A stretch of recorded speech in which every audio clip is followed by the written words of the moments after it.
Hi, Barbara Loomis here. I wanted to do a quick video post to demonstrate different seated positions on the floor. We recently got rid of our furniture, and so I created this squatting workstation where I can go back and forth from standing to squatting or sitting on the floor, because every time you sit on the floor you get to use different joint configurations and do modified squats every time you get up and down from the floor.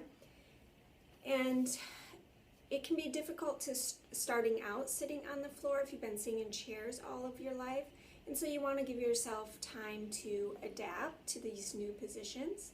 And so if you go and sit on the floor and show you from the side, you lose that lumbar curve. You want to use some props to prop you up first. So I like the yoga bolster.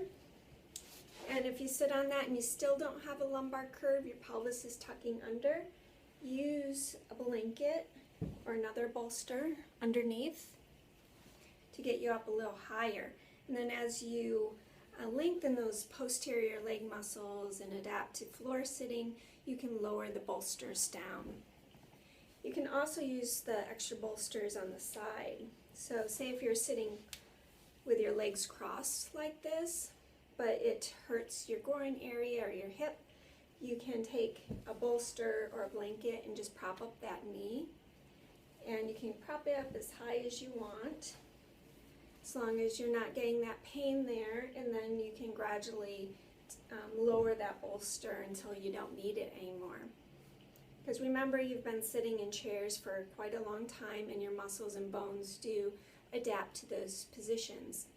So the key here is to change up your position as much as possible. Another position I like is hanging out in the adductor stretch. So my legs are in a V stretch, and you can also put your feet in front of you, put one foot to the side of the thigh, and change it up. Pay attention to habits that you have. If you always sit with your left leg pulled up like this, then try to do the other leg as much. Same with cross leg position. You're going to have a preferred position, and so switch it up. Do the other side on top. I like this one as well, but you really need a more narrow bolster to sit on, because this one's a little wide, so it's pushing my feet out and creating this W, an internal rotation of the femurs. And so if you already have internally rotated femurs and you're trying to get out of that, then you want to get something that allows your feet to be back. Maybe just placing them under the pillow would work, and femurs tracking forward. And again, there's many variations in this pose as well. So let's see, what else is there? Yeah, there's this one. Well, this one with shins vertical.